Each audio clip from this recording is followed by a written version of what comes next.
Okay, so good afternoon po. Welcome to our study on biblical womanhood and the women's ministry. So for this afternoon po, ito po yung ating mga dadaanan na mga topics sa pag-aaral na ito. Of course, we will go through the objectives of our study and how this impacts yung ating ministry. And then we'll have a historical overview of radical feminism in the church. Magkakaroon din tayo ng study on the biblical foundations, yung first principles, or pwede natin sabihin na the reason we undertake this study is because of these principles. Tapos yung pag-aaralan natin yung Christian womanhood, and then biblical women's ministry, and of course yung restrictions on women in ministry. Pagkatapos nun, magkakaroon po tayo ng, pwede natin sabihin na summary of distinctions and emphases para may direction po tayo sa magiging ministry natin to the women.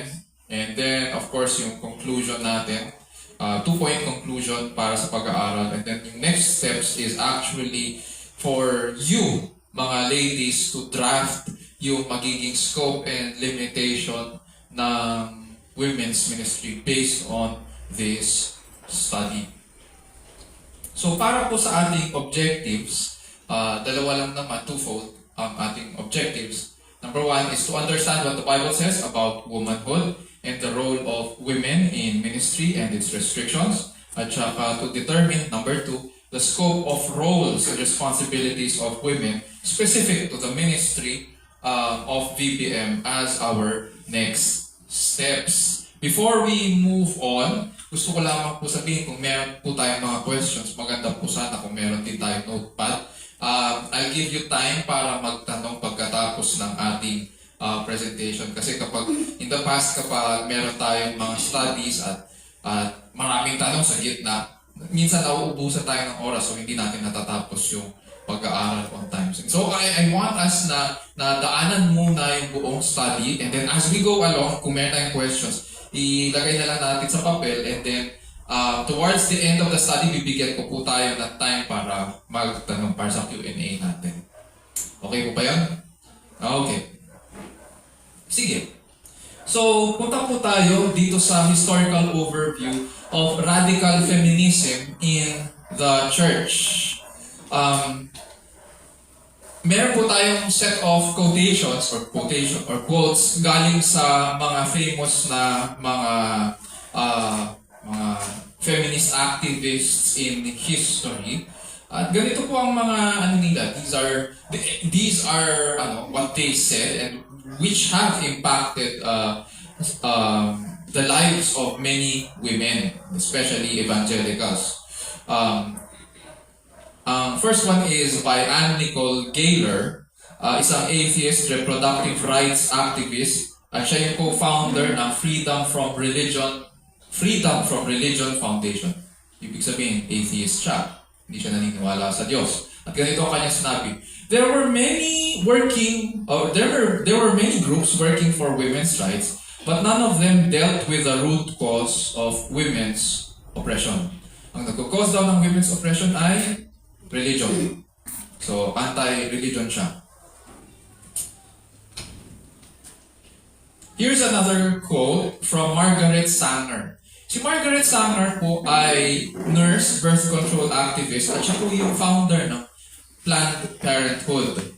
Ang Planned Parenthood po sa States ay chain of clinics na nag-specialize sa abortion.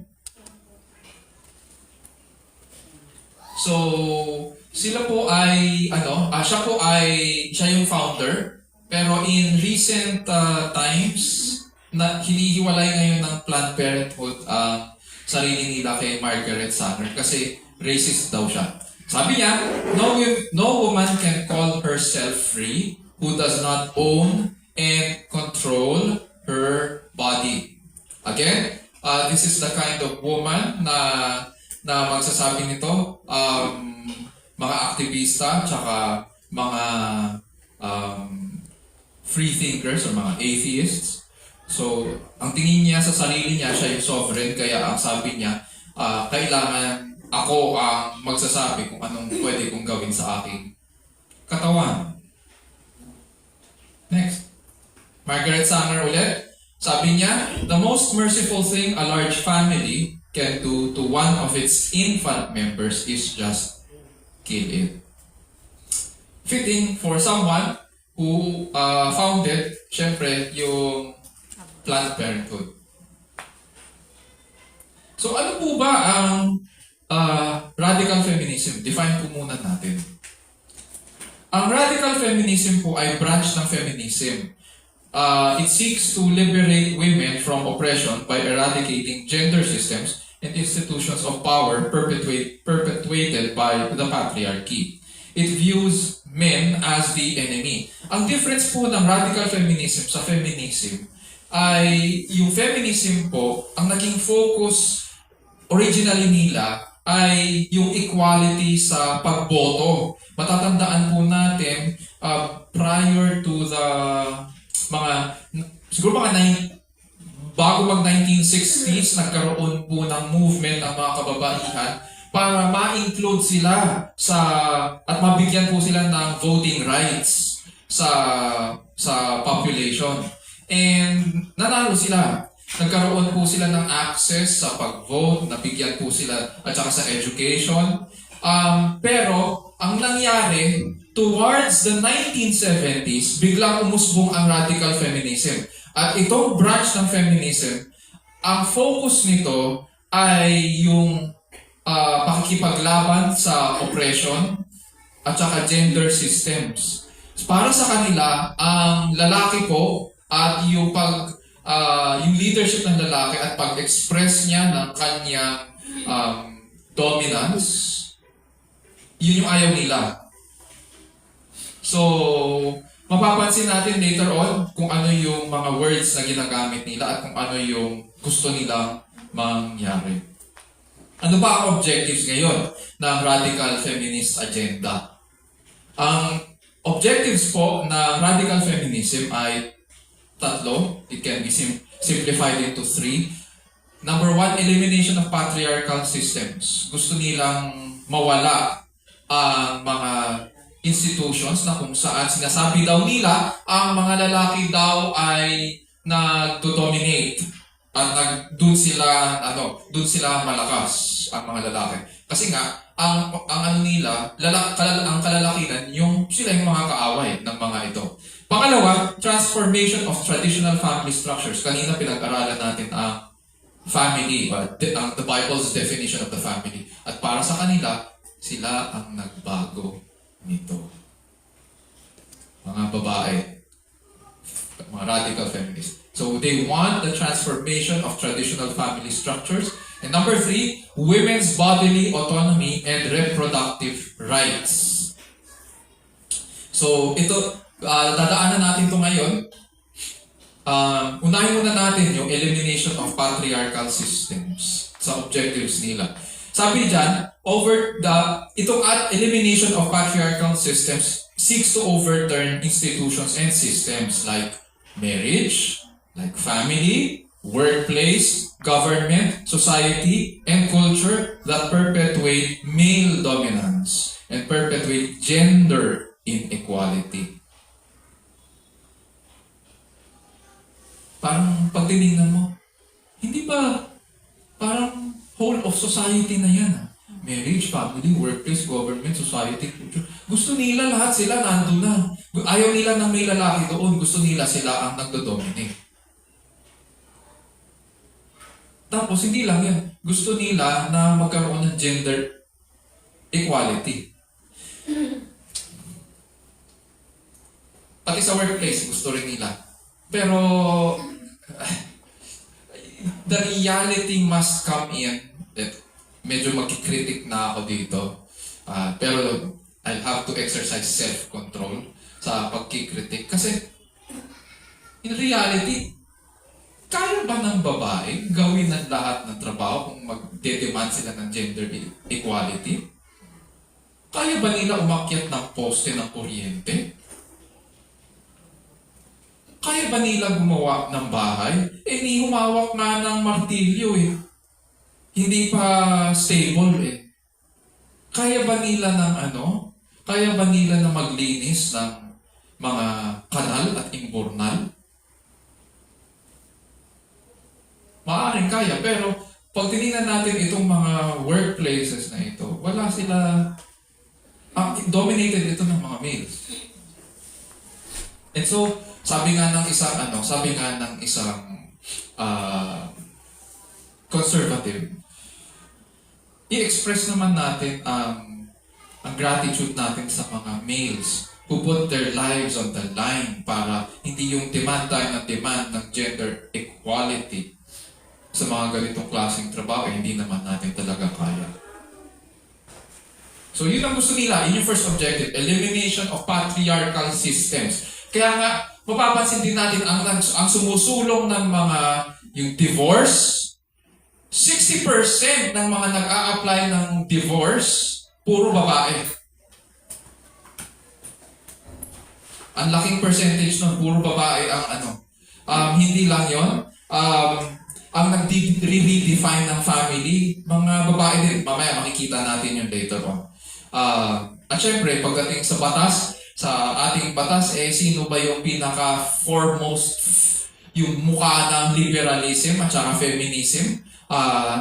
Yung si Senator Ontiveros, sabi nila, Ontiveros daw. Siya ang nagsusulong na pro-women at saka feminism. Diba? Tuloy natin yung second objective nila. Transformation of traditional family structures. Para sa kanila, it means to abolish traditional family and gender roles that reinforce patriarchal roles to eliminate gender inequality. So, ano ang resulta nito? Ang resulta nito ay blurring of gender roles kasi nga, ang nangyayari, nagkakaroon ng gender fluidity. So, may mga babae na gusto nilang akuin yung trabaho ng lalaki. At mayroong mga babae na feeling nila lalaki din sila. So, kailangan ma-accommodate pati yun. So, ang tawag natin doon ay mga lesbians, di ba? So, to increase apparent gender equality in the home and of course, yung rise of androgyny. Ano bang gender? Ano pinagkaiba ng gender fluidity sa androgyny? Ang gender fluid ay isang person who feels that they are a blend of the two traditional genders all the time but may feel more male on some days male sila and on some days more female sila. Their gender identity is not fixed, so hindi yun fixed, pwedeng mag-shift yun from time to time. Depende daw sa situation. Kaya nga, mapapansin natin pag nanonood tayo ng social media, may mga tipo na on some days, feeling nila lalaki sila, and on some days, feeling nila babae sila. Pero, ina-accommodate pa rin ito ng feminism. Androgyny. Ang androgyny po ay, kung ang gender fluidity ay may kinalaman sa kanilang identity, ang androgyny ay may kinalaman doon sa panlabas nila. Refers to having a blend of masculine and feminine traits in terms of behavior, in terms of demeanor, or attire. It describes a way of expressing oneself through clothing, through makeup, through jewelry, and style. Gender fluidity is based on the idea that gender is a state of mind that cannot be boxed into male or female categories. So mayroong spectrum yun. Pero ang androgyny, ang androgyny ay may kinalaman doon sa panlabas. So maaaring babae siya, pero preferred niya na magpabango ng panlalaki. Or babae siya, pero mas preferred niya na mag-coat and tie. Meron ganon. Or merong mga babae na mas gusto niya, ang lakad niya, parang brusko, although halatang pilit na pilit, kasi wala naman siyang balikan ng lalaki, merong mga ganon, di ba? So, yun yung androgyny. Punta tayo sa pangatlong objective. Ang pangatlong objective is women's bodily autonomy. Gusto nila na sila ang may control sa kanilang katawan at sa kanilang rights for reproduction or reproductive rights. Women's sexuality daw is curbed through cultural laws that stigmatize sexual freedom. Anong ibig sabihin nito? Ang sexuality daw ng babae ay nalilimitahan sa mga sa ating nakagawian sa society, sa culture natin. And so, hindi nila magawa ang gusto nilang gawin. In other words, kung ano yung ginagawa daw ng lalaki, gusto rin nilang gawin. Kung ang lalaki ay pwedeng kung ang lalaki ay pwedeng mag-sex kaliwat kanan, gusto rin daw nila ng ganong klaseng setup. At kung ang lalaki nakakatakas, sabi nila, sa ginagawa niya, gusto rin nila na mangyari yun sa kanila. Ayaw nila nang nalilimitahan sila ng mga batas at saka ng mga nakasanayan. And so, they push for access to contraception, abortion laws, and to live free from violence and sexual exploitation. Kaya nga mapapansin natin, ang pinaglalaban nila na, ay, bakit niyo pinakikialaman ng aking kasuotan? Kung ako'y maghubad sa inyong harapan, huwag niyo akong pakialaman. Kayo ang may maduming isipan, hindi ako. Agree? Diba? Ganun ang pinaglalaban nila na kung ako'y nakatupis dito sa loob ng church, kayo ang maruming isip, hindi ako. See? Makikita nyo ngayon na may problema sa pag-iisip yung mga sumusulong ng ganito. Bakit? Kasi ang problema ganito. Bakit mo gagawin yun? Ba't ka in the first place, bakit ka magsusuot ng ganon? Samantalang napag-aralan natin, Genesis 1 and 2, ang katawan ng babae at ang katawan ng lalaki ay para sa isa't isa sa pag-aasawa. Sa mag-asawa yun.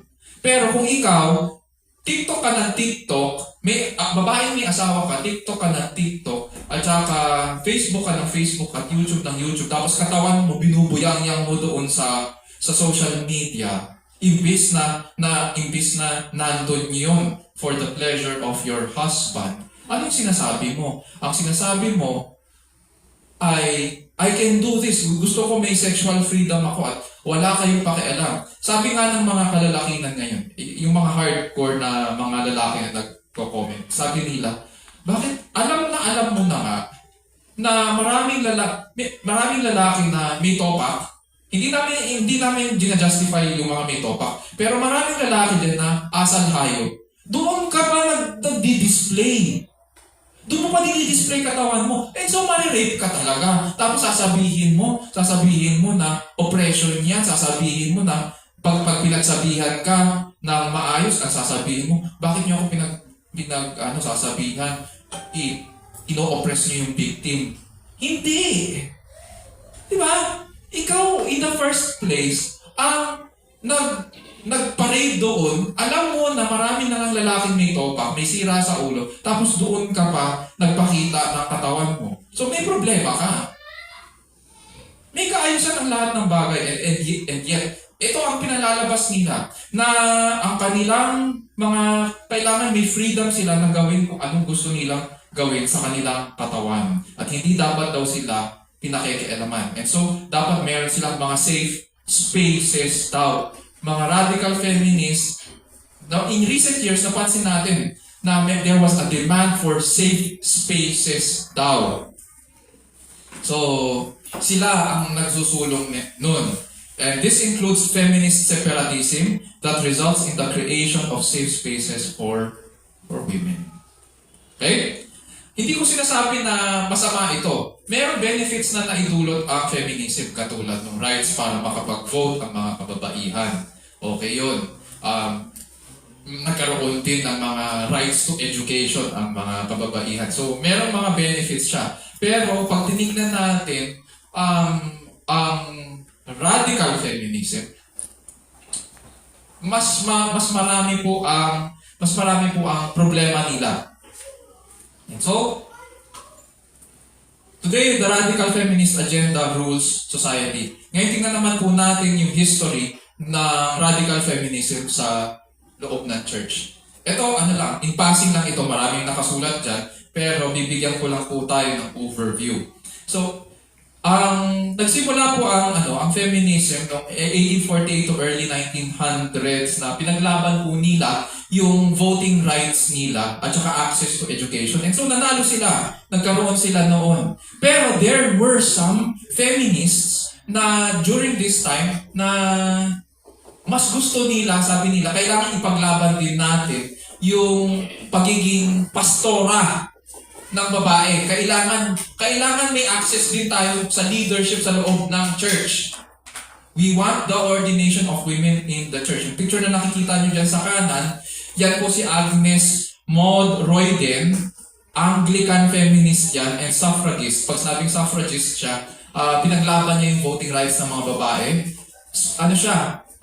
Naging preacher siya sa Congregational City Temple, na kung saan nagkaroon siya ng long-standing ministry at tinanggap siya ng church na yun. Pagdating ng 1960s to 70s, doon umusbong po ang radical feminism sa France, England, Canada at US. And this was primarily influenced by yung left-wing social movements katulad ng civil rights at saka pag sinabi yung mga civil rights at saka mga student movements, matatanda. Sino dito na nabuhay na ng 60s and 70s? Natandaan yung mga hippie?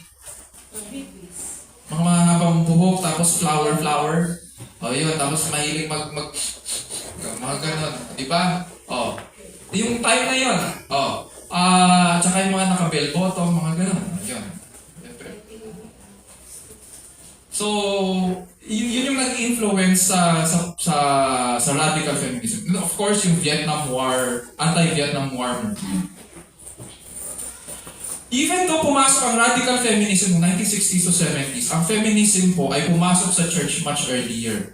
In 1909, na-establish po yung Church League for Women's Suffrage. And later on, it was named the League of Church Militant in 1918. Pumasok 1960s to 70s ang radical feminism, pero yung feminism in the church, pumasok much earlier. Notice kung paano binago ng pangalan nitong mga kababaihang ito yung pangalan nila. Noong una, ang pangalan nila, Church League for Women's Suffrage. Suffrage is the right to vote. So, mga church ministry sila within the Anglican Church. Tapos, pinangalan nila later on yung sarili nila, League of Church Militant. Nagtayo na sila ng sarili nilang church.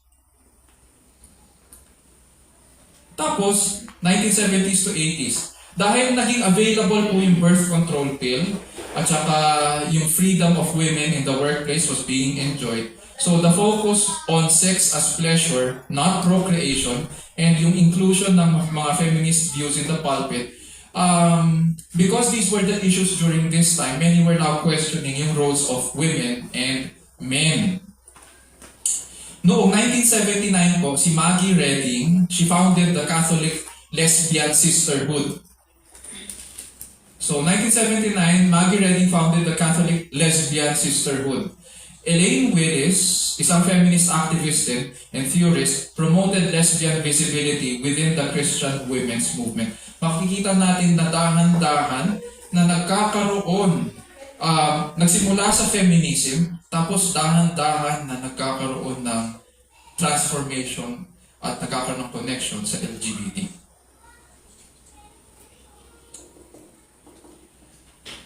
In the 1970s to 80s, makita natin itong, especially 1980s, yung gay Christian movement, pinalitan nila yung pangalan nila para ma-accommodate yung mga yung mga sisters nila na lesbians. And so, napalitan sila na lesbian and gay Christian movement. Today, ang pangalan ng lesbian and gay Christian movement ay hindi mo na masyado makikita. May association kayong makikita pag ginugel mo sila. Ang pangalan na nila ay One Body, One Faith, which promotes for integration into the church. This is a religion.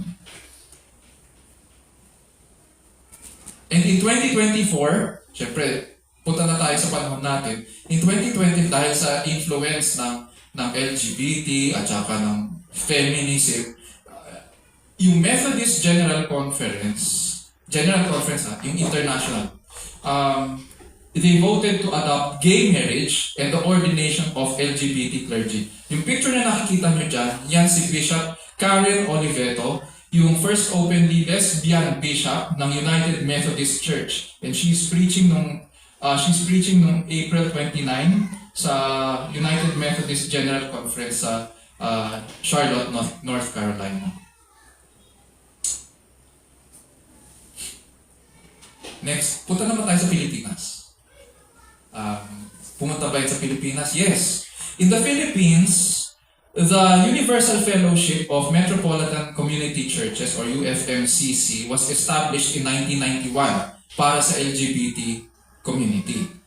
Tapos, noong 2017, the Aglipayan Church o yung tinatawag natin na mga Aglipay, mga Philippine Independent Church, they adopted acceptance and inclusion of LGBT.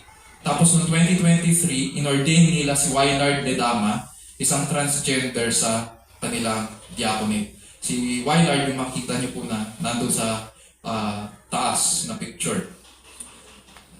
Yung mga churches po na, at saka mga denominations na tumatanggap ng mga kababaihan sa pastorate or eldership ay itong mga churches. Pentecostal Charismatic Traditions, yung United Church of Christ in the Philippines or UCCP, at yung United Methodist Church. Sila po yung nag-ordain ng mga kababaihan.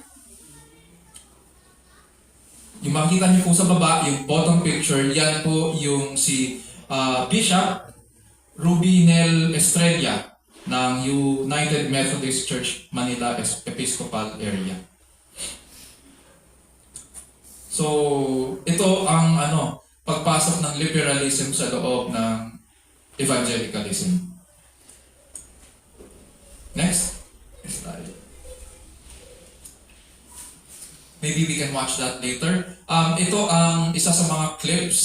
Kung nakita niyo po kung mahilig kayo manood ng Dr. Phil, isa sa mga clips ay feature si Matt Walsh. Si Matt Walsh po ay isang conservative sa States. Catholic siya. Sa kanya nagmula yung question, what is a woman? At yung kausap niya dyan, tanong ko, mga ladies, iyan ba ay woman?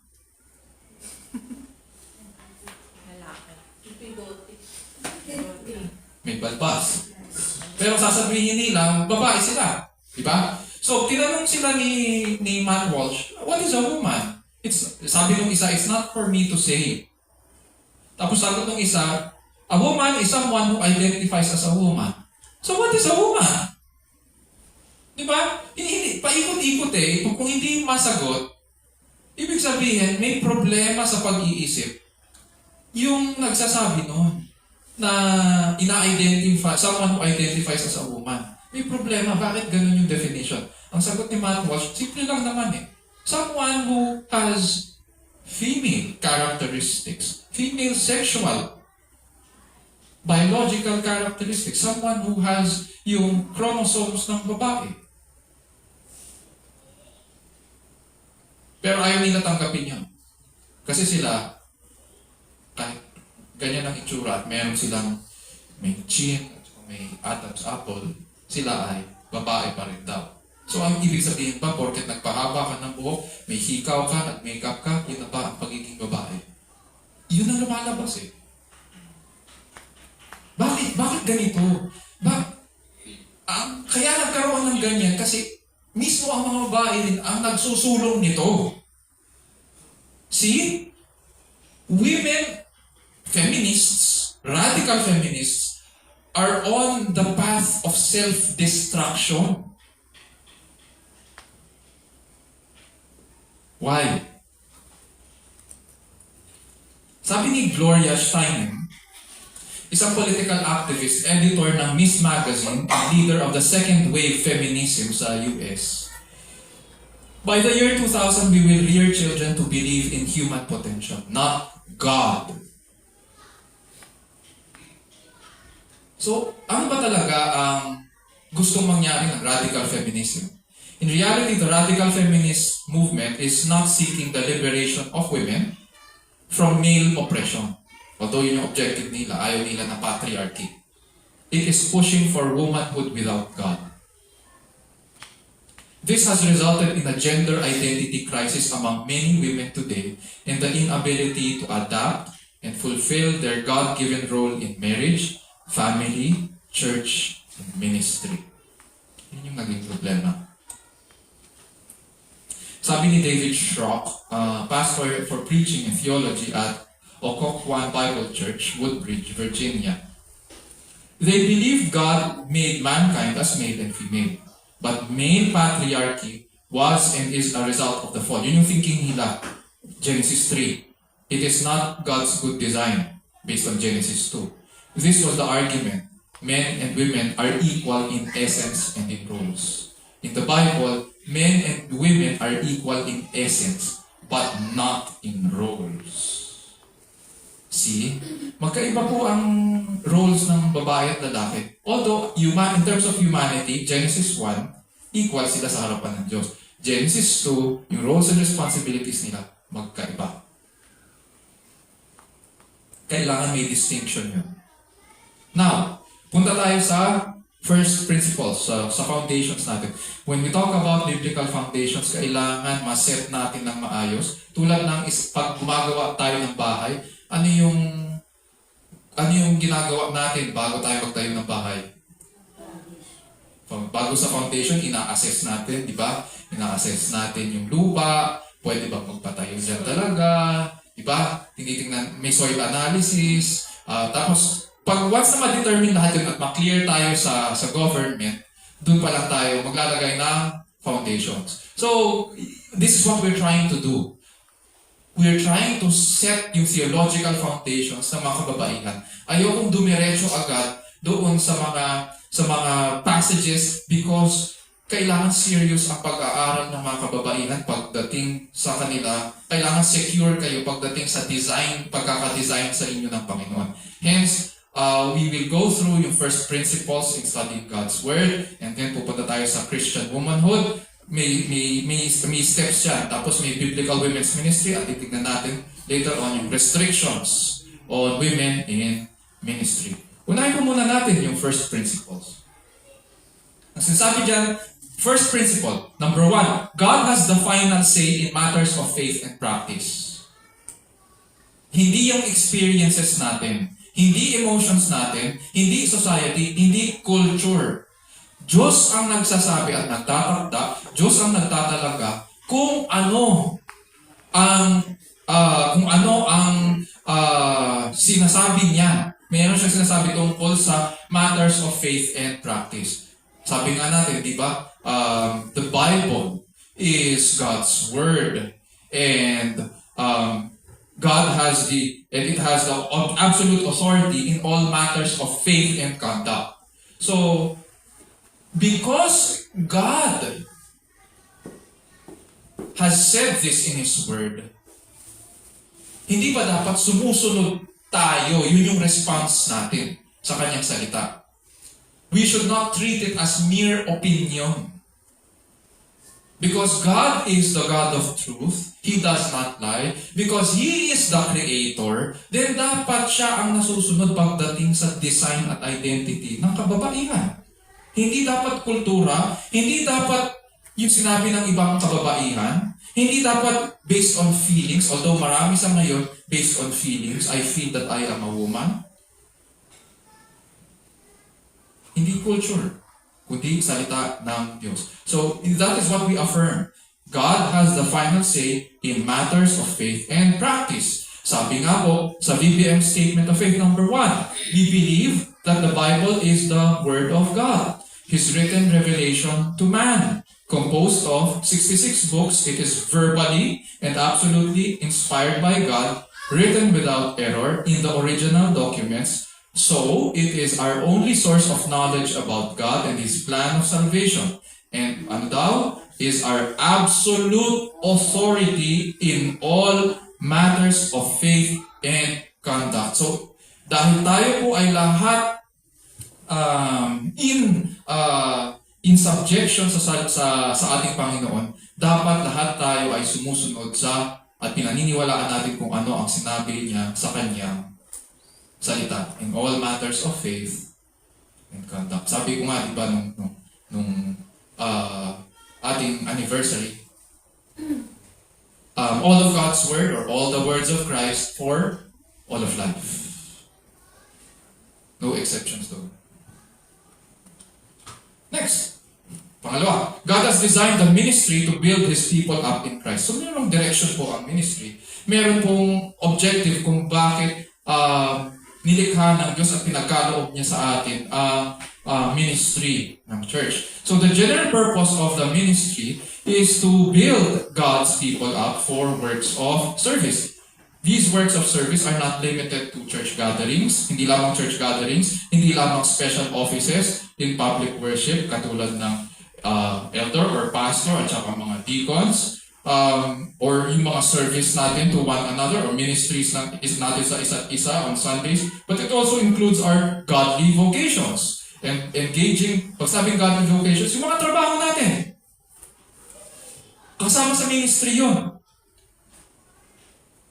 Pati mga trabaho natin, yung mga godly vocations natin outside the church and engaging of society and the nations with the gospel.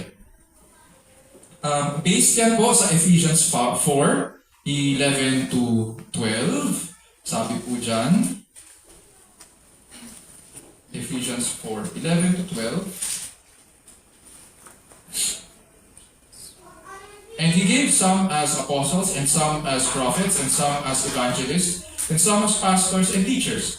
For what? Ano yung purpose? Why did He give itong mga gifts of men with special office? Sabi niya, for the equipping of the saints.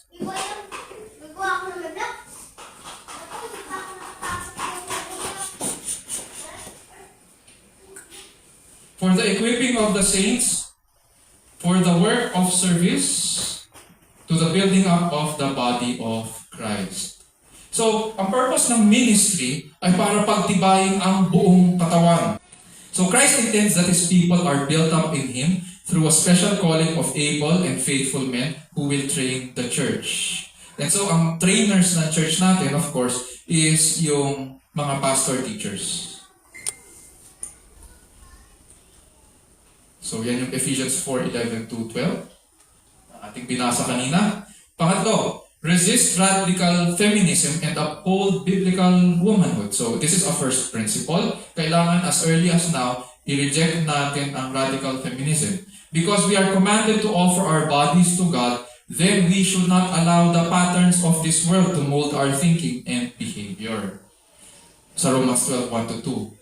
Ang key dito sa pag-respond sa salita ng Panginoon is obedience. So that we can prove what is good, what is acceptable, and perfect according to God's will. Without obedience, hindi natin mapapatunayan ang kalooban ng Diyos. At ito'y mabuti, ito'y katanggap-tanggap, at ito ay ganap. Sabi nga po sa Romans 12:1 to 2, therefore I urge you, brethren, by the mercies of God, to present your bodies a living and holy sacrifice, acceptable to God, which is your spiritual service of worship. And do not be conformed to this world, but be transformed by the renewing of your mind, so that, do not be conformed to this world, sabi niya, but be transformed by the renewing of your mind, so that you may prove what the will of God is, that which is good and acceptable and perfect.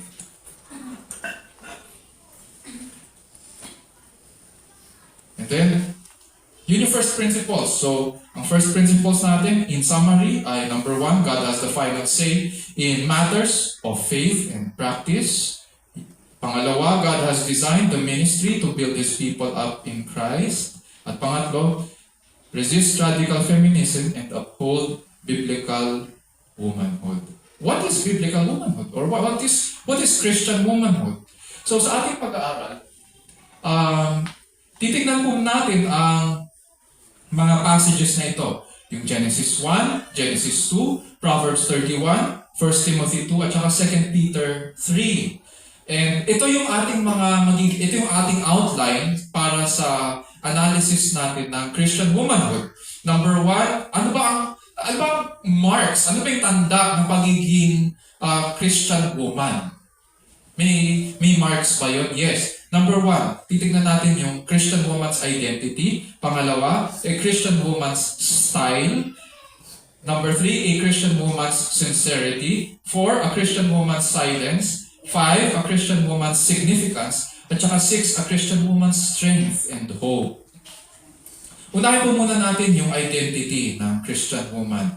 Sa Genesis 1:27 to 28, na siyang pinag-aralan din natin last week, God created man in His own image. In the image of God, He created him. Male and female, He created them. God blessed them. And God said to them, be fruitful and multiply, and fill the earth, and subdue it, and rule over the fish of the sea, and over the birds of the sky, and over every living thing that moves on the earth. So, makikita natin dito sa Genesis chapter 1 na ang essence ng babae ay makikita niya sa paglalang sa kanya ng Diyos, sa kanyang larawan at wangis. Her identity is found in God. Hindi siya sovereign. Ang babae hindi po siya ruler, hindi katulad ng Diyos. God is the creator. The woman, along with the man dito sa Genesis 1, is creature. Hindi creator ang babae. And sabi dyan, God blessed them.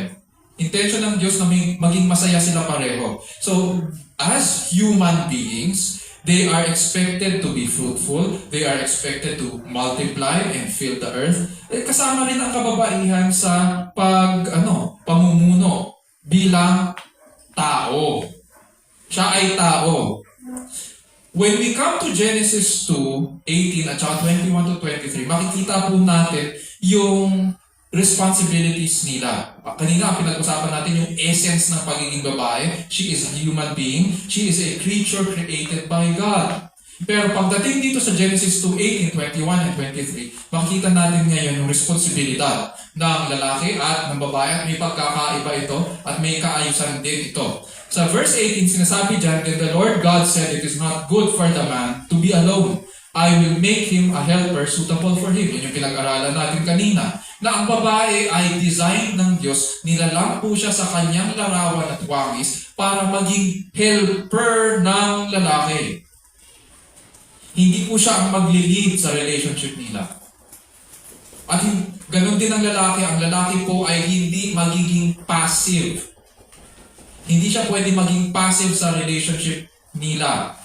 Siya ang leader and therefore he takes an active role in giving direction. 21. So the Lord God caused a deep sleep to fall upon the woman and he slept. Then he took one of his ribs and closed up the flesh at that place.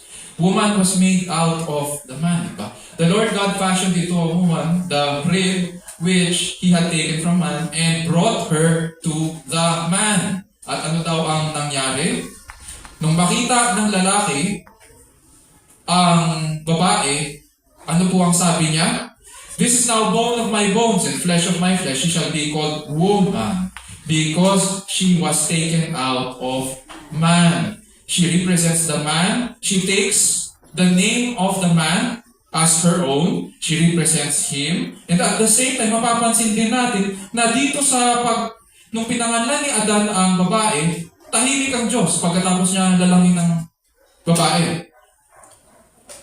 Hindi Diyos ang nagbigay ng pangalan sa babae, kundi lalaki. And therefore, she takes her responsibilities from the man who exercises his leadership and authority over the woman.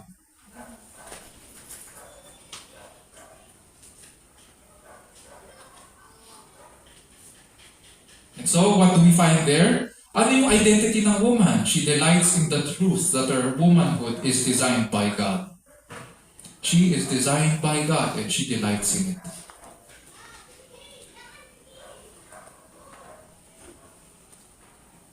Her womanhood is not determined by feminism, by activism. Her womanhood is designed by God. Punta tayo sa pangalawa. Pangalawang tanda.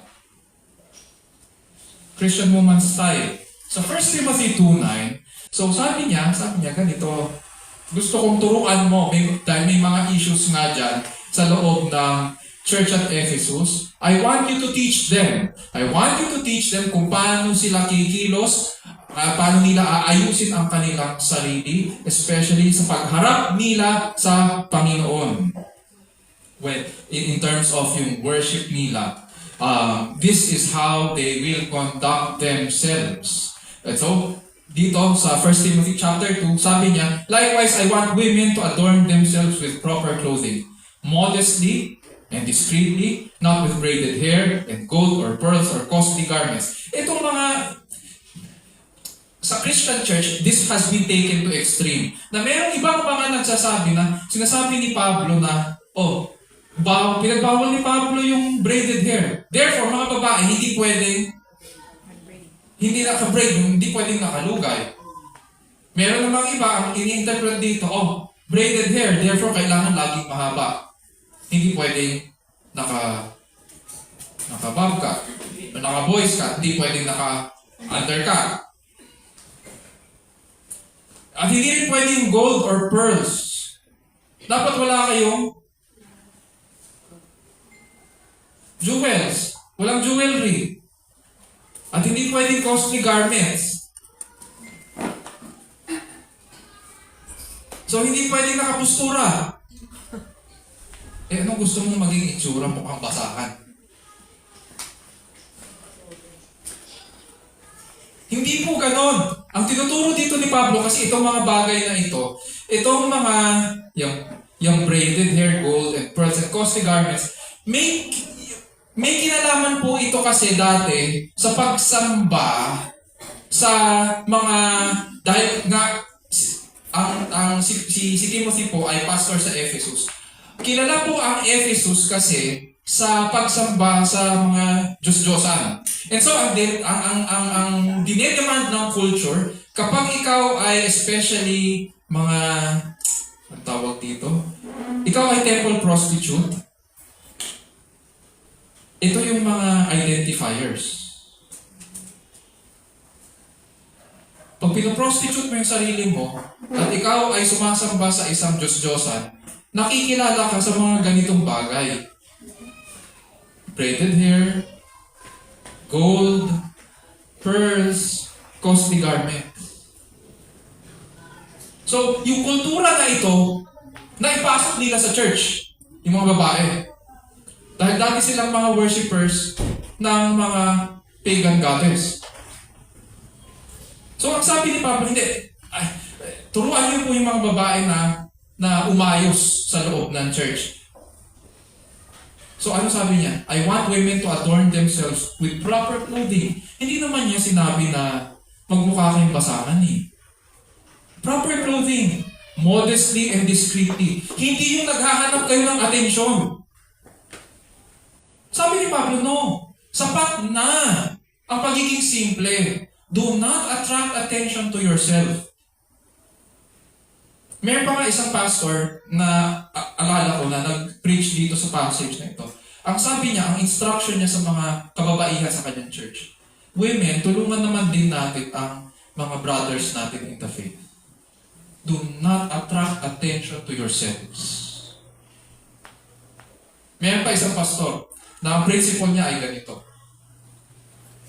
Sabi niya, pag nagsuot ka, yung sinusuot mo dapat, it should be so simple na hindi dapat niya finiframe itong pambaba. Ang dapat na binibigyan niyang glory, itong taas, hindi yung pababa. So, ganun ang principle nitong mga pastor na ito. Why? Kasi ang dinidemand sa atin as Christian women, we are supposed to be modest, humble, and not sensual. Yun nga yung sinasabi ko kanina. May kinalaman sa prostitution kasi yung context nito, yung mga sinusuot nila, mga identifiers ito ng mga temple prostitutes. So, sabi ni Pablo, because they attract too much attention, sabihan mo sila kung paano manamit. Paano ba dapat ang style nila? It should be modest, should be humble, at hindi sensual. Pag sinabing sensual, pwede rin natin sabihin, hindi sexual. Next, May sinabi po si Paul Washer. Si Paul Washer po ay isang kilalang evangelist and he is a sound preacher. Author siya ng The Preeminent Christ na book at General Director ng Heart Cry Missionary Society. Sabi po niya, look like your culture. Ito yung payo niya sa mga kababaihan. Hindi naman niya sinasabi na porket hindi tayo nag-a-attract ng attention, dapat magmukha ka ng weird. Hindi naman kayo ine-expect na magmukhang Maria Clara. Panahon natin, ganun ang suot mo. Nakapusod ka, tapos ang tawag nila doon, may balabal ka, tapos yung palda mo sayad lupa. Sumasayad talaga, di ba? At saka lagi kang naka-tack shoes, di ba? Hindi naman, we are not called to be weird. So sabi ni Paul Washer, look like your culture. Pero, except where your culture contradicts the scriptures. Huwag mo na gagawin. It's okay to look like your culture as long as it does not contradict the scriptures. Sabi niya, beauty, elegance, and refinement are not bad words. Simplicity is a good word. Sensuality, extravagance, and luxury are wrong. Kasi excessive yun eh. Anything excessive is sinful. Next. Punta tayo sa a Christian woman's sincerity. Sabi ni Apostle Pablo sa verse 10 ng 1 Timothy 2, but rather by means of good works, as is proper for women, making a claim to godliness. So, Christian woman, mapapansin natin dyan, ay pag inanalyze natin yung passage, may dalawang bagay tayong matututunan dyan. Meron siyang claim to godliness, or sinasabi niya na makadiyos siya. Pero kung sasabihin natin na makadiyos tayo, paano malalaman yun ng mga tao? Sa pamamagitan ng hindi naman pwede puro salita lang. Kailangan may gawa. So, doon tayo nakikilala sa pamamagitan ng ating gawa. So, ang pinatutukuyan dyan, yes, kung sinasabi mo na ikaw ay kay Kristo, kung sinasabi mo na ikaw ay nakakakilala sa Diyos, dapat nakikita yon sa iyong gawa. And so, doon nila napapatunayan na ikaw ay nagsasabi ng totoo, na ikaw ay sincere. And so, a Christian woman is godly. Punta tayo sa pang-apat. A Christian woman's silence. Sabi ni Apostle Pablo kay Timothy, a woman must quietly receive instruction with entire submissiveness. But I do not allow a woman to teach or exercise authority over a man, but to remain quiet. For it was Adam who was first created and then Eve. Later on, i-unpack natin yung rest of this verse doon sa restrictions. Pero dito muna, gusto ko mag-focus tayo sa verse 11. Sinasabi niya dyan, a woman must quietly receive instruction with entire submissiveness. Ang pinatutukuyan niya, katulad ng sabi ko kanina, pinag-uusapan yung worship nila. And so gumugulo ang worship dahil na matatapang yung mga babae, dahil yung mga karakter nila ay aggressive. So, ang nangyayari, na-disrupt ngayon yung service nila. So, ang sabi ni Pablo, kung may mga tanong kayo, quietly receive instruction. Huwag niyong sisirain. At tanggapin niyo ang instruction with ano daw? With submissiveness. Ang kababaihan kasi pag may tanong, talagang mabilis na magtanong. Compared sa mga lalaki, mas maraming babae na tanong. So, hindi naman niya pinagbabawal yung pagtatanong. Pero, ang hinihiling niya, kapag nagtanong, or kung meron man, quietly receive instruction. May design kasi ang Panginoon pagdating sa church at dapat nagagampanan ng kababaihan ang kanilang role sa loob ng church. They are there to quietly receive instruction. At ano yung attitude nila? With entire submissiveness. Entire entire. Iniisip ko, anong ibig sabihin ng entire? Ano ba ibig sabihin ng entire? May exception ba? Buong buo, walang exception yan. Later, pag-aaralan natin yung verses 12 and 13. So, dito, what do we find? A Christian woman is obedient to God's design. Balik tayo sa design. Lagi tayo bumabalik doon sa plano ng Diyos, sa pagkakalalang sa mga kababaihan. Next, punta tayo sa Christian woman's significance. Sa verse 15 ng 1 Timothy 2, sabi ni Apostle Pablo, "But women will be preserved through the bearing of children if they continue in faith and love and sanctity with self-restraint." This is a difficult verse. Pero simple lang naman ang sinasabi dito ni Pablo. Sa ibang versions kasi ng Bible, sinasabi, women will be saved through childbearing. Hindi salvation ito from eternal judgment ang pinag-uusapan dito. Kaya mapapansin natin, ang ginamit niya, will be preserved through the bearing of children if they continue in faith and love and sanctity with self-restraint. Ano ang pinupunto dito ni Pablo?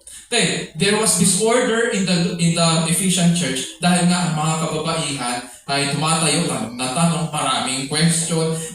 Pag sinagot ng lalaki ang isang tanong, may susunod na naman na tanong. Magtataka ka kung naghahanap ba ng sagot o china-challenge lang nila ang mga kalalakinan. So there were questions like that na nawawalan na ng order sa loob ng worship. And so kapag magulo siyempre sa loob ng church, may gana ka pa bang mag-ministry at sumamba? Nawawala. So kailangan maibalik yung kaayusan. Now, anong sinasabi dito? Anong recommendation ni Pablo? Bukod sa women should quietly receive instruction with entire submissiveness, ano dapat na fino-focus ng mga kababaihan?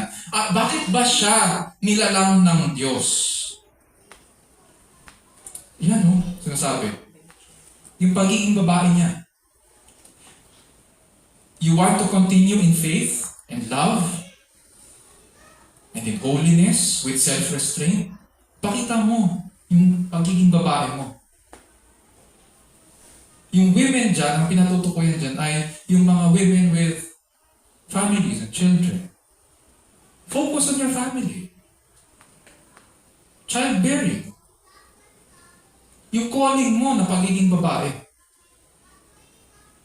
Why?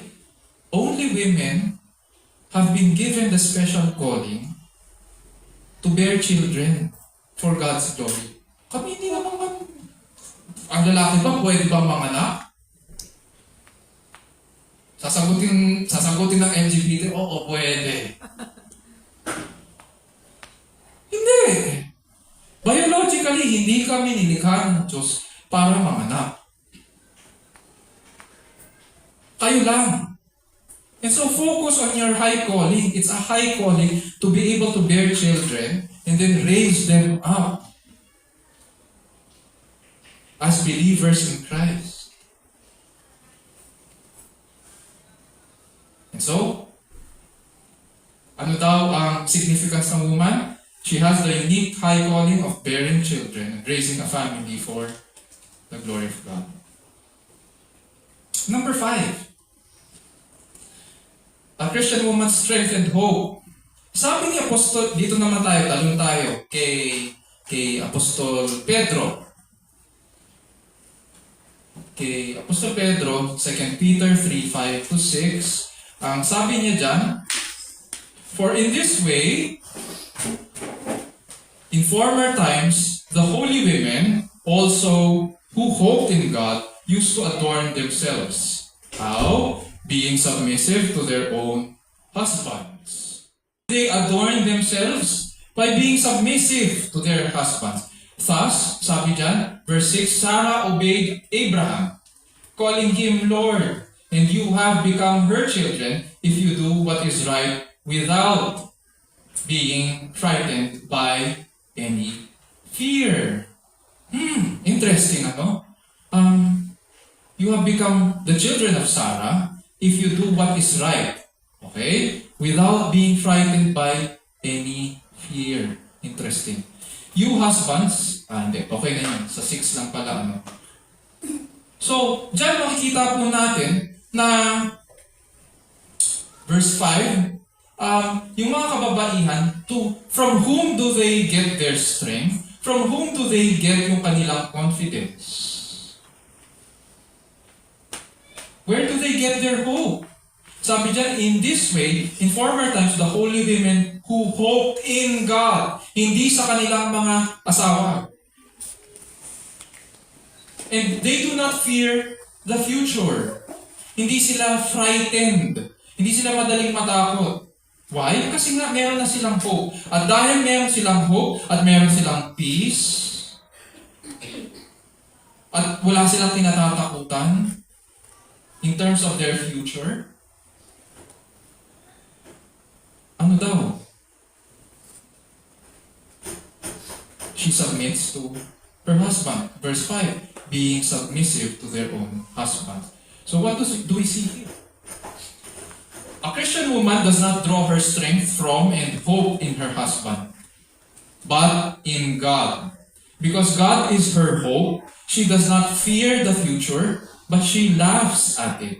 She has peace and contentment. So ano ngayon? Paano ito lumalabas ngayon? Itong kanyang kapayapaan at kasiyahan sa Diyos. She humbly submits to her husband.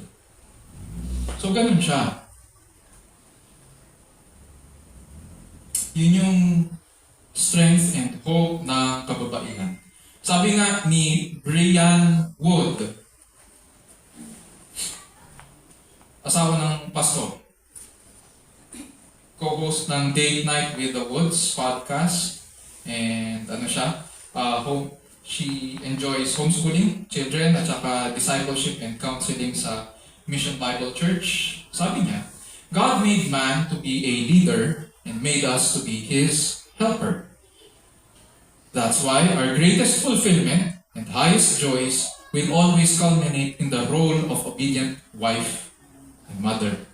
In the role of what? Obedient wife and mother. Hindi sa pagiging equal in role ng lalaki. Yung happiness nyo, yung greatest joys nyo will be in being in fulfilling kung ano yung role na binigay ng Panginoon.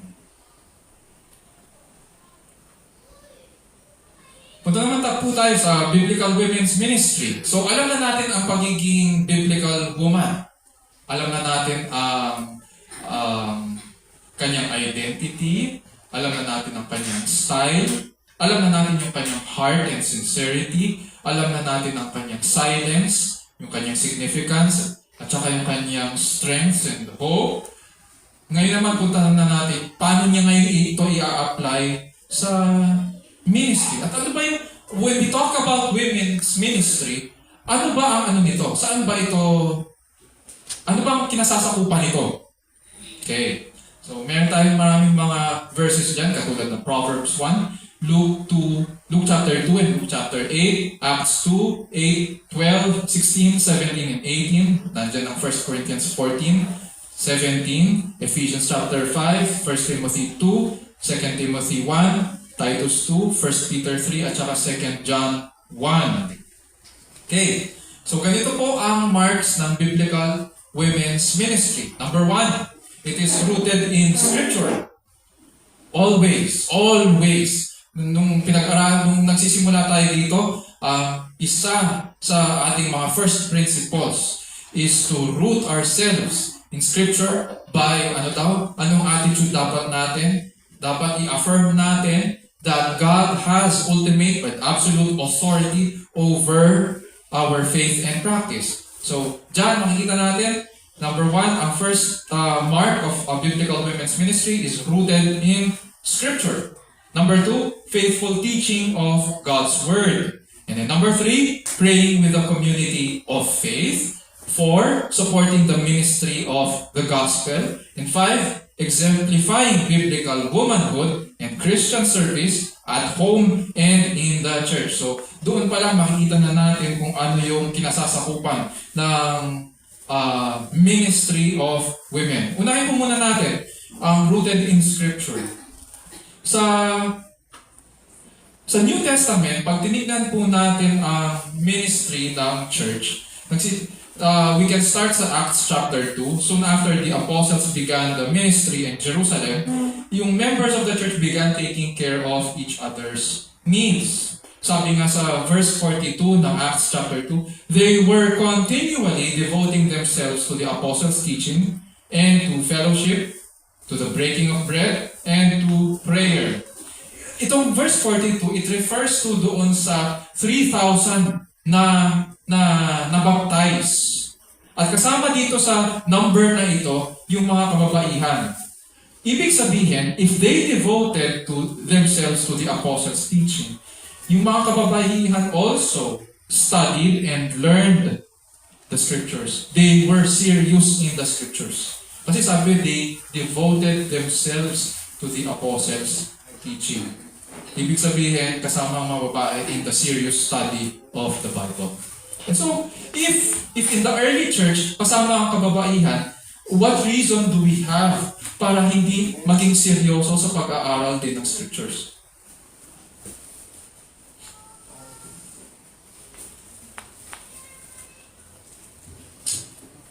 Ito yung mga examples of women who seriously studied yung scripture.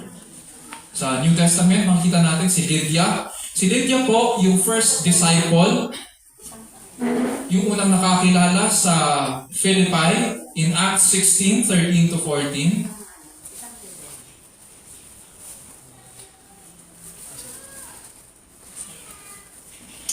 Pangalawa, pag tinignan natin yung Acts 17:4, yung women at Thessalonica, pinag-aralan din nila ang scripture. At pangatlo, sa Acts 17:12, mababasa naman din natin nung pumunta si Pablo sa Berea, even the Berean, hindi lamang ang mga lalaki, kundi ang sabi, yung Bereans were honorable kasi tinignan nila yung scriptures. Kung consistent ba yung sinasabi ni Pablo doon sa nakasulat sa Bible, included yung mga women doon.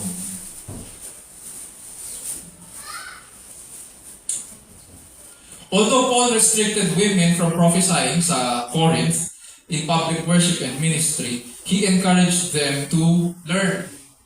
So, sabi dyan sa 1 Corinthians 14:31, so that all may learn and all may be exhorted. All, sabi ni Pablo, including women. Kailangan mag-aral ang mga kababaihan, sabi niya. Ginagawa natin ito para matuto pati ang mga kababaihan. And so, a woman must quietly receive instruction based sa kaninang aralan natin, doon sa Marks of a Woman. Sabi ni Pablo sa 1 Timothy 2:11, a woman must quietly receive instruction and entire submissiveness. Underline ko ngayon dito sa passage nito, yung receive instruction. Kasama ang pag-aaral dyan ng salita ng Panginoon. Ngayon, naiisip siguro natin, may order sa loob ng church, a God-honorable design that should be obeyed. So, paano na? Kung hindi pala kasama ang mga kababaihan, and they must learn in submissiveness, quiet submissiveness, paano na? Sabi ni Neil Sherblando, sa kanyang article, The Role of Women in the Ministry of the Church, Part 1, siya ay nagtuturo sa Zion Reformed Covenant Church. Not being called to the ministry of teaching and leading cannot be an excuse to be ignorant. So hindi porket hindi kayo nagpapastor, ulitin ko, hindi porket hindi nagpapastor ang babae at hindi porket walang pastor na babae, ay excuse yun para hindi mag-aral ng mabuti. Hindi yun excuse para maging ignorante tayo sa scriptures. Women should be actively pursuing God's call for her to study and learn. So kung ang mga kalalakihan ay ine-expect ng Diyos na mag-aral para ma-lead nila ang kanilang mga pamilya ng maayos, ganun din ang mga kababaihan, so that she could nurture and rear her children in the Lord. wala tayong excuse para maging ignorant. Okay. Next, not all kinds of teaching in the church are forbidden to women. Women, especially those with gifts of teaching, may still, number one, give instruction and encouragement privately. Katulad nung nangyari kay Apollos, kay Priscilla and Aquila. Ang nangyari po ay nagturo si Apollos and narinig po ito ni Priscilla and Aquila. Si Priscilla and Aquila ay mga, how do you say, mga tent makers na kasama ni Apostol Pablo and mga missionaries din sila, and they went around magkakasama sila sa Asia Minor. At narinig nitong mag-asawa, si Priscilla and Aquila, si Apollos na mag-preach. Pagkatapos nung preaching and teaching time niya, hinila nila si Apollos privately at doon nila binigyan ng instruction. So, can women provide instruction and encouragement sa mga men? Privately? Yes. Yes. Why not? Wag lang yung public, baka kung kailang public worship, hindi pwede yun. Wala sa kaayusan yun. Pangalawa, provide spiritual instruction to our children. Sa Proverbs 1:8, sabi po nung wise writer, "Hear, my son, your father's instruction, and forsake not your mother's teaching." Hear, my son, your father's instruction, at ano daw? Do not forsake your mother's teaching. So yes, ang ministry ng kababaihan ay sa kanilang mga anak.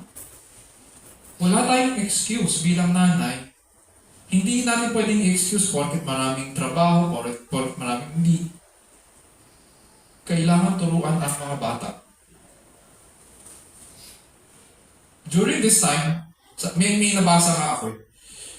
During this time, wala namang children's ministry. So kung meron silang children's ministry at meron silang children's ministry teacher, sino yung children's ministry teacher nila? Yung nanay. Yun yung nagtuturo sa kanila.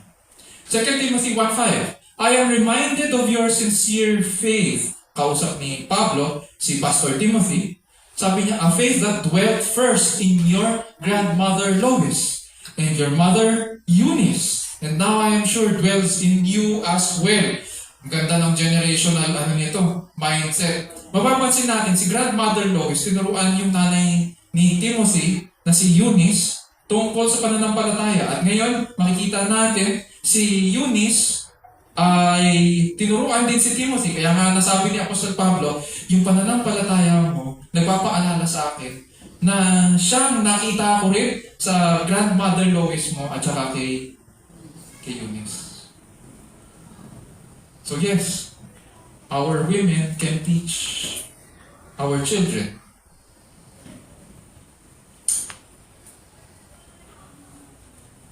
Next. Sabi po dyan, ni Apostol Pablo, kay Titus, si Titus po ay isang pastor na iniwan ni Pablo sa Crete, sa church at Crete, and sumulat po siya kay Titus para ayusin yung ministry doon. Ang naging problema po kasi sa kanila doon, pinasok po sila ng mga false teachers. And so,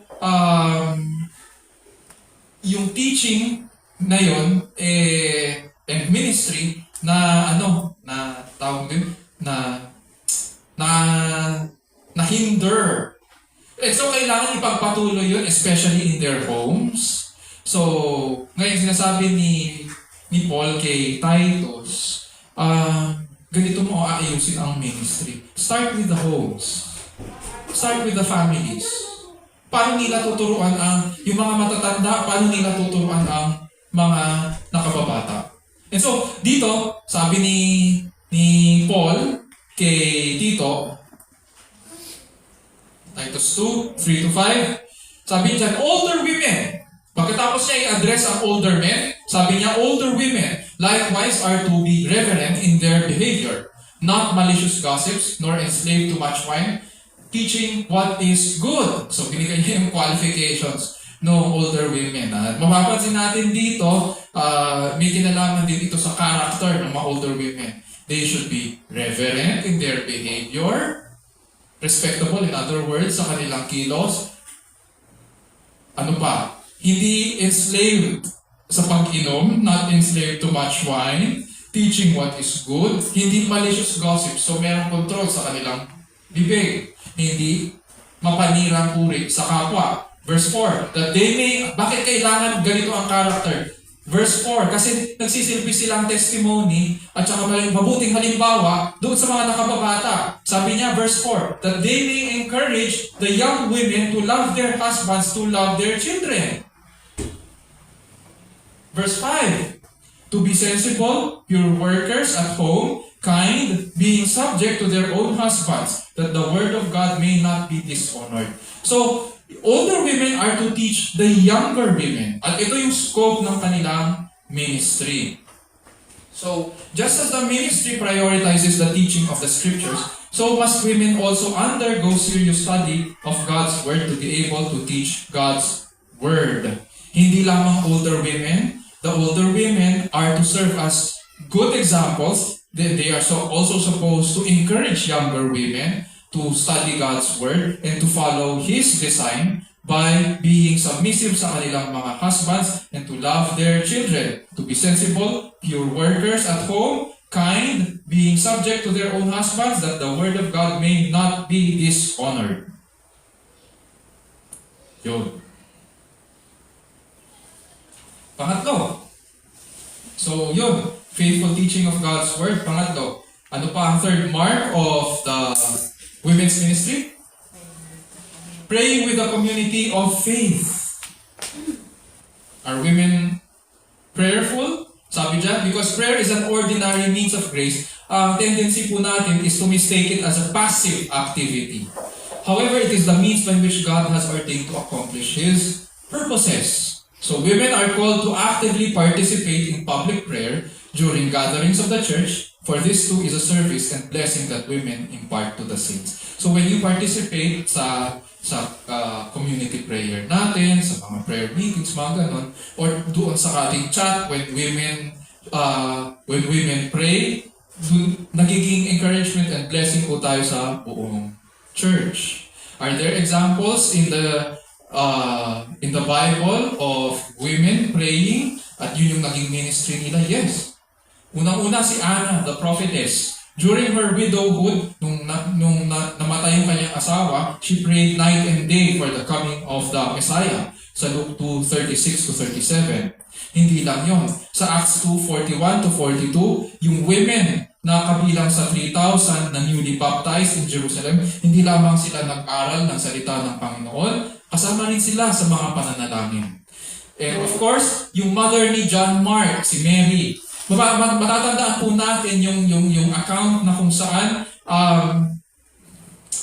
kinulong si Pedro. Tapos ang nangyari ay nakalaya siya dahil sa isang anghel. So bumalik po siya doon sa kinalalagyan ng mga believers na nagpe-pray doon sa bahay ni na John Mark. Nung bumalik siya doon, binuksan siya ni Rhoda at walang naniniwala kay Rhoda na nakatakas nga si Pedro. So dito sa example na ito, makikita po natin yung example ni Mary at saka ni Rhoda, who were perhaps also with other women who were praying for the release of Peter from prison.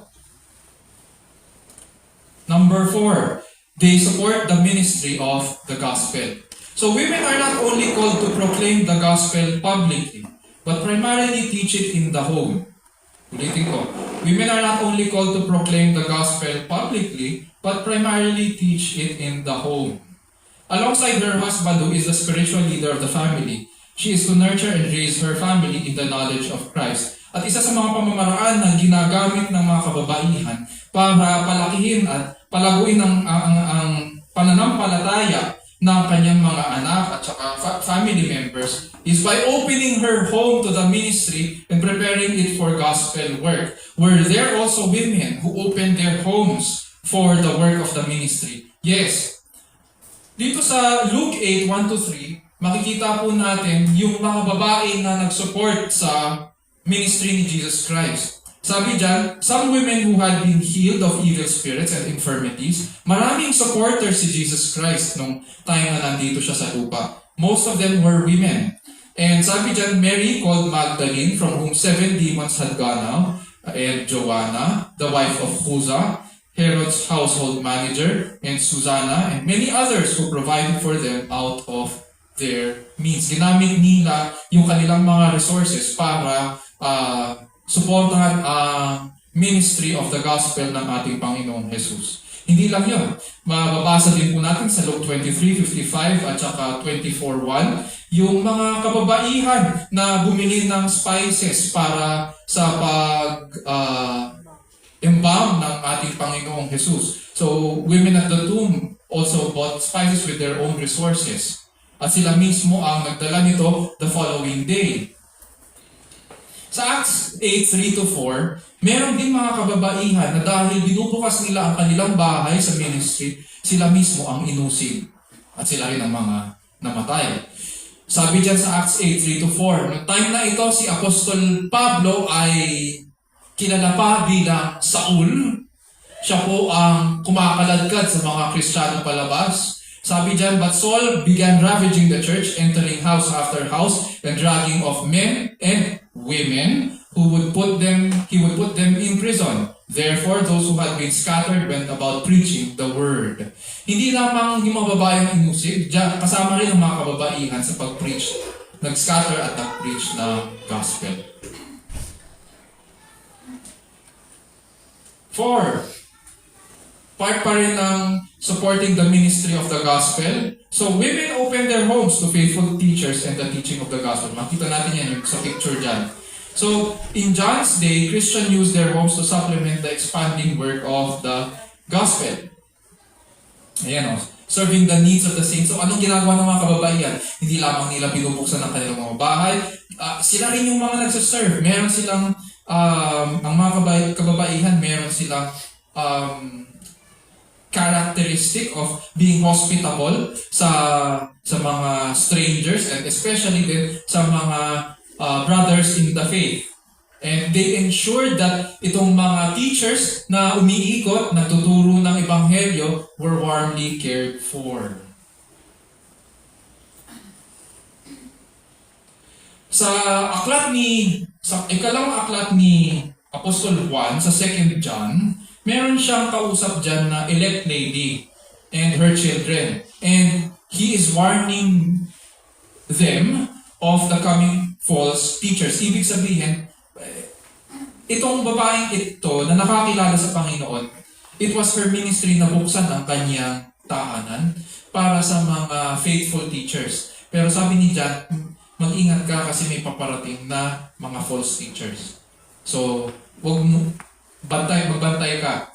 So sabi niya, 2 John 1:10-11, if anyone comes to you and does not bring this teaching, yung teaching ni John of the gospel, do not receive him into your house, do not give him a greeting, for the one who gives him a greeting participates in his evil deeds. Number 5, exemplifying biblical womanhood and Christian service at home and in the church.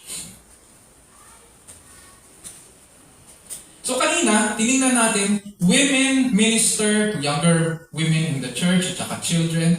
They also minister to their children. They train their children in the faith and they open their homes para sa mga ministers para makapagturo ng ebanghelyo. This time, women also minister to their husbands in how do they do that? In humble submission. So kung ikaw ay babaeng may asawa, this is how you minister to your husband. Sa 1 Peter 3:1, sabi ni Apostol Pedro, wives, be submissive to your own husband so that even if any of them are disobedient. Ang punto dito ni Apostol Pedro, lalo na kung ang asawa mo ay hindi mananampalataya ha, they may be one without a word, because you have been faithful in submitting to them. So by the behavior of their wives, as they observe your chaste and respectful behavior. Because when wives submit to their husbands, pinapakita nila yung respeto nila sa kanilang mga asawa. Yun naman ang pangailangan lang ng lalaki, respeto. Simpleng-simple. Pangalawa, Ephesians 5:24. Makikita natin dito yung pag-correct ni Apostol Pablo doon sa mga kababaihan sa Ephesus. And dahil matatapang ng mga babae dito, pinapakita ni Apostol Pablo kung ano ang design ng Diyos pagdating sa marriage, and that our marriages are pictures of the gospel, of Christ's relationship to His church. Sabi dyan, but as the church is subject to Christ, ano daw? So also the wives ought to be to their husbands in everything. The wives ought to be, ibig sabihin, to be like the church, to be subject to Christ. So also the wives ought to be subject to their husbands in everything. Mamaya, tingnan natin kung mayroong mga questions. Sabi po ni John Piper, submission is the divine calling of a wife. Ito, dinidefine niya kung anong submission. Ano? To make it clear, sabi niya, submission is the divine calling. It is a calling of the wife to honor and affirm her husband's leadership and help carry it through according to her gifts. She is to help carry it through according to her gifts. It is an attitude that says, I delight for you to take the initiative in our family. I am glad when you take responsibility for things and lead with love. In other words, a submission is a response to the love of the husband to the wife. I don't flourish in the relationship when you are passive, and I have to make sure the family works. So, it is a response also to an active, leading husband, hindi sa passive, male husband. Okay. Next, meron ba mga kababaihan sa New Testament who exemplified biblical womanhood at saka Christian service at home and in the church? Yes, marami. Sa Book of Romans, chapter 16, may ilang kababaihan towards the end of the book. Puro mga babae ang binanggit ni Apostol Pablo doon sa church in Rome. And so he commended them, itong mga babaeng ito, for their service. Sa unang-una, si Phoebe, sabi ni Pablo, a servant of the church at Cenchrea and the helper of many. Maraming natulungan. And marami din siyang na-serve sa church at Cenchrea. Priscilla, at saka si Aquila, who were tent makers. Si Aquila po, syempre husband yan. Pero ang nakabold dyan, syempre si Priscilla dahil siya yung babae. Fellow tent maker ni Pablo at fellow worker in Christ. Pangatlo, Mary, who has worked hard for the church at Rome, sa Romans chapter 16, verse 6. Si Junias, kasama yung si Andronicus, na mga relatives ni Paul and fellow prisoners in Rome. Hindi lang yun. Meron pa next sa verse 12 and 13, si Tryphena, si Tryphosa, and Persis, who worked hard for the Lord. And so we will see na maraming examples ng women's ministry sa New Testament. And these women understood yung role nila, and they were blessed by the Lord so that they continued to serve the church. And they were a blessing to the church as well.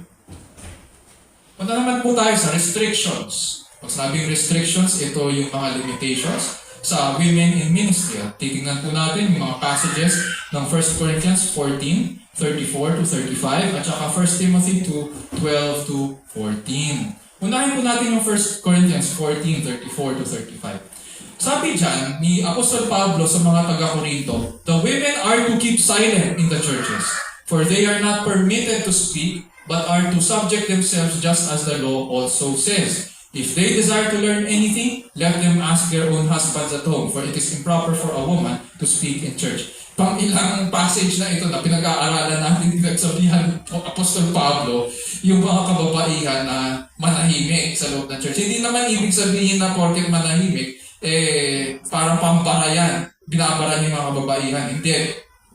May kinalaman ito sa kaayusan sa loob ng church. And so, sabi dyan, so preaching while speaking in tongues and prophecy was an issue in the Corinthian church. May problema sila kasi sa gifts of prophecy at saka yung pag-speaking in tongues. Kailangan may kaayusan. Yes, lalo na pag speaking in tongues, they were speaking in another language pero pag walang interpreter, nagkakagulo, hindi magkaintindihan. So, nagbigay ng requirements ngayon si Apostol Pablo. At dito, sabi niya, may mga ilan sa kanilang kababaihan na nagbe-preach at kini-question yung ibang mga kalalakihan sa loob ng public worship. So, pag ganun, may tanong ng tanong, tapos pag nasagot, tapos may follow-up question, nagugulo yung worship. Yun yung konteksto nito. And there were also may mga kababaihan din na dahil aggressive nga sila, ang nangyari, mayroong mga babae na hindi na sumusunod sa kanilang traditional wear. Yung may mga babae kasi na, ewan ko kung nakapunta na kayo sa ibang churches, may mga ibang babae na may parang belo. Yun. Malamang dito nila nakuha yun sa Corinthian church. Of course, kinommand yun ni Pablo sa mga taga-Corinth. Pero the question is it norm para sa Christians for all time?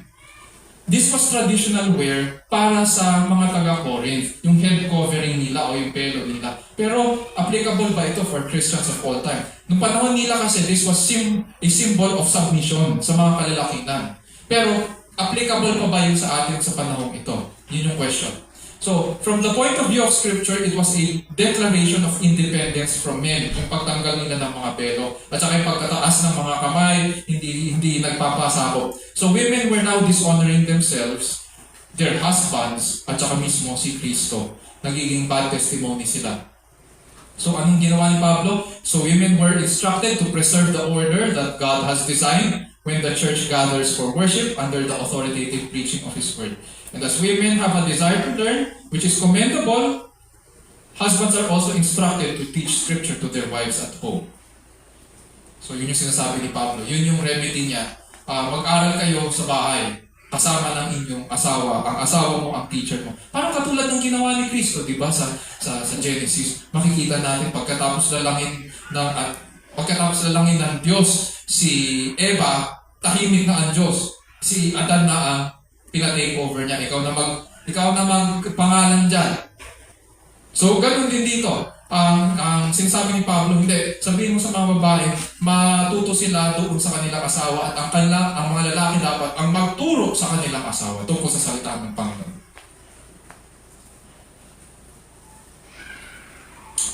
That's one. Okay.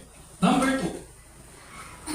1 Timothy 2:12-14. Sabi ni Pablo dyan, kay Timothy, I do not allow a woman to teach or exercise authority over a man, but to remain quiet.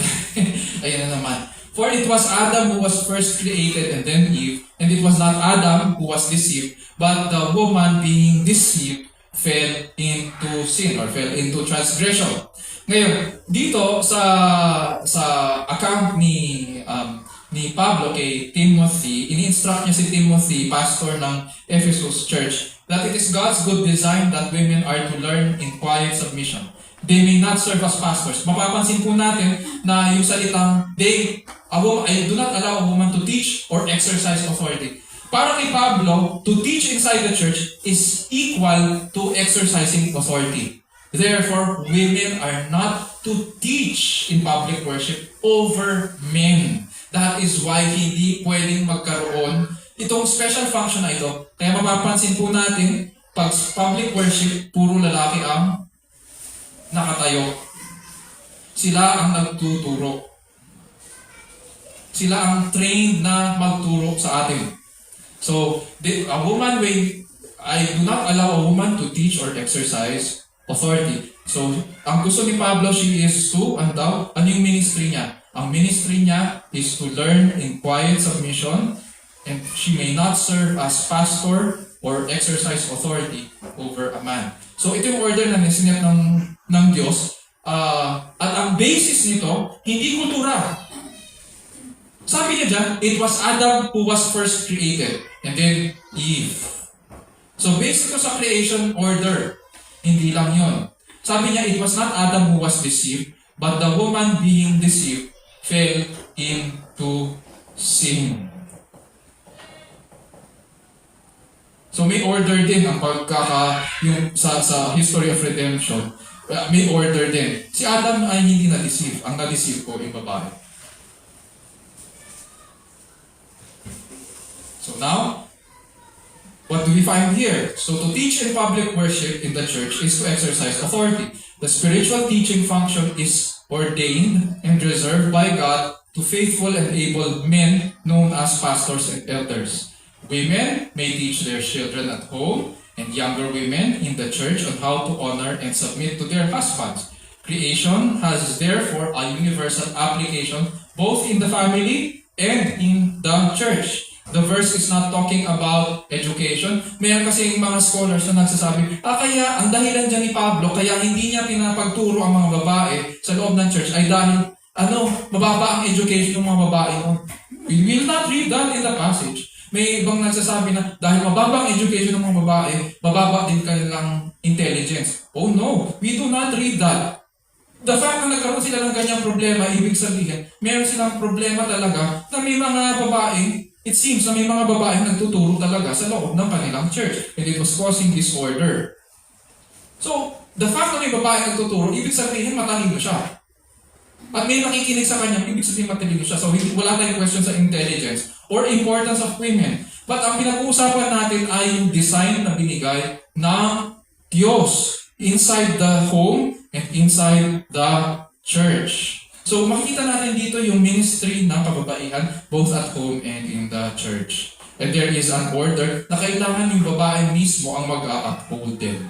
So about women, so women are now hindi intelligence, hindi education, hindi importance of women, but women as good examples of the order of creation and redemption in the church to glorify God. Yan. Punta tayo sa distinctions and emphases. Summarize na natin ang ating mga pinag-aralan. Okay. Number 1, Christian women are to be quiet learners. Grabe yung tili Christian women are to be quiet learners, faithful and obedient to God's word, having found their hope and strength in God. Ano nila, response nila doon sa pagpapahayag ng Diyos ng kanyang sarili sa kanila dahil nakakilala sila sa Panginoon. They uphold God's good design and order. So she serves in 2 ministries. Makikita natin, may table dyan. Ang dalawang ministries na yun ay home at saka ang church. Sa home, ang miniministeran niya o pinaglilingkuran niya ay ang kanyang asawa at syempre yung kanilang mga anak. Diba? In the home, mapapansin natin yung mga passages na maging submissive siya and respectful sa kanyang husband. At syempre, i-train niya yung kanyang mga anak sa pananampalataya. In the church, may makita kayo dyan na naka-highlight in red. Ang sinasabi dyan, she may serve in any role sa church in any role and responsibility in church except for those that are reserved for office bearers. Tulad ng elders at saka deacons. Hindi siya pwedeng mag-serve. Pero, can she serve in the teaching ministry? Yes. Can she serve children, women, at saka yung mga kasama sa music? Yes, she can. Huwag lang siyang tatayo sa harap kasi yung nandito para sa mga office bearers. Number 2, prayer and visitation ministry. Pwede ba niyang gawin yun? Yes. She can do that with the saints. Nakita natin yung examples of praying women kanina along with other members ng church. Pangatlo, can she join the ministry of mercy, hospitality, and practical care, open her home, use her resources for the expansion of the gospel? Yes. Can she serve in the committees? Katulad sa atin, may mga committees at maraming babae na nagsaserve sa mga committees natin. Yes. So, ngayon, ano ngayon ang importance ng women's ministry? Katulad ng sinabi natin kanina, may ambag siya doon sa objective ng ating Panginoon na patibayin yung buong katawan. And so the importance of women's ministry is found in the equipping of God's people for works of service so that they are built up in Christ. Kasi nga, nagtuturo rin hindi naman puro service lang ang women's ministry. They also teach our children and they also teach fellow women, younger women. As such, ang women's ministry is under the oversight of the elders or pastors.